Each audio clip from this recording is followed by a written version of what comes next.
Hi hello welcome to my channel. ಇವತ್ತು ನಾನು all time favourite ಆಗಿರುವಂತಹ ಚಿತ್ರಾನ್ನ ಯಾವ ರೀತಿ ಮಾಡೋದು ಅಂತ ಹೇಳ್ಕೊಡ್ತೀನಿ. ಈ ಥರ ಟ್ರಿಕ್ಸ್ ಯೂಸ್ ಮಾಡಿ ಮಸಾಲೆ ಚಿತ್ರಾನ್ನ ತುಂಬ ಚೆನ್ನಾಗಿರುತ್ತೆ.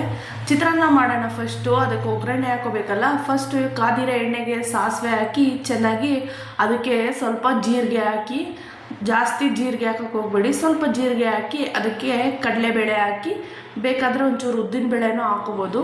ಇಷ್ಟು ಹಾಕ್ಕೊಂಡು ಚೆನ್ನಾಗಿ ರೋಸ್ಟ್ ಮಾಡ್ಕೋಬೇಕು. ಚೆನ್ನಾಗಿ ರೋಸ್ಟ್ ಮಾಡಿದ ನಂತರ ಅದಕ್ಕೆ ಸ್ವಲ್ಪ ಕಡಲೆ ಬೀಜ ಹಾಕಬೇಕು.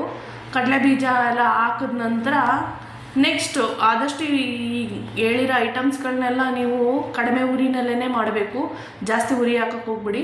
ನೆಕ್ಸ್ಟ್ ಬೆಳ್ಳುಳ್ಳಿ ಹಾಕಿ, ಬೆಳ್ಳುಳ್ಳಿನ ಆದಷ್ಟು ತುಂಬ ಜಜ್ಜಿ ಹಾಕಿ ತುಂಬ ಚೆನ್ನಾಗಿರುತ್ತೆ. ನೆಕ್ಸ್ಟು ನಾನು ಅದಕ್ಕೆ ಈರುಳ್ಳಿ ಮತ್ತು ಹಸಿಮೆಣಸಿನ್ಕಾಯಿ ಮತ್ತು ಶುಂಠಿ, ಕರ್ಬೇವಿನ ಸೊಪ್ಪು ಹಾಕ್ತಾಯಿದ್ದೀನಿ. ನಾನು ಚಿತ್ರಾನ್ನಕ್ಕೆ ಸ್ವಲ್ಪ ಶುಂಠಿ ತುರಿ ಹಾಕ್ತಾಯಿದ್ದೀನಿ. ಇದು ಒಂಥರ ತುಂಬ ಡಿಫ್ರೆಂಟ್ ಟೇಸ್ಟ್ ಕೊಡುತ್ತೆ. ತುಂಬ ಜಾಸ್ತಿ ಹಾಕೋಕ್ಕೆ ಹೋಗ್ಬಿಡಿ, ಒಂಚೂರೇ ಚೂರು ಹಾಕಿ ಈ ಥರ ಮಾಡಿ ಚೆನ್ನಾಗಿ ರೋಸ್ಟ್ ಮಾಡಬೇಕು ಎಣ್ಣೆಯಲ್ಲಿ. ಜಾಸ್ತಿ ಗೋಲ್ಡನ್ ಬ್ರೌನ್ ಬರೋ ರೀತಿ ಏನು ಹುರಿಯೋಕ್ಕೆ ಹೋಗ್ಬೇಡಿ.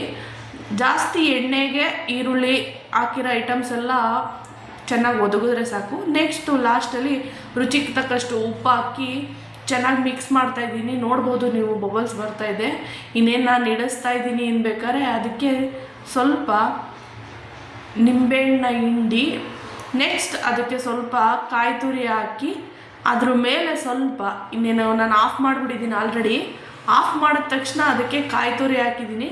ಕಾಯಿ ತುರಿ ಹಾಕಿದ ನಂತರ ಕರ್ಬೇವಿನ ಸೊಪ್ಪು, ಕೊತ್ತಂಬರಿ ಸೊಪ್ಪು ಲಾಸ್ಟಲ್ಲಿ ಹಾಕಿ ಚೆನ್ನಾಗಿ ಆರಿದ ನಂತರ ನಾನು ಈ ರೈಸ್ನ ಮಾಡಿಟ್ಕೊಂಡಿದ್ದೀನಿ, ಅನ್ನನ ಅದನ್ನು ಚೆನ್ನಾಗಿ ಮಿಕ್ಸ್ ಮಾಡಿ ಹಾಕಿದ್ದೀನಿ. ನೀವು ಒಂದ್ಸರಿ ಈ ಥರ ಮಾಡಿ ನೋಡಿ, ತುಂಬ ಚೆನ್ನಾಗಿರುತ್ತೆ, ಟೇಸ್ಟಿಯಾಗಿರುತ್ತೆ. ಚಿತ್ರಾನ್ನ ಏನಾದ್ರು ಇಷ್ಟ ಆಗಿದರೆ ಲೈಕ್ ಮಾಡಿ, ಶೇರ್ ಮಾಡಿ, ಸಬ್ಸ್ಕ್ರೈಬ್ ಮಾಡಿ.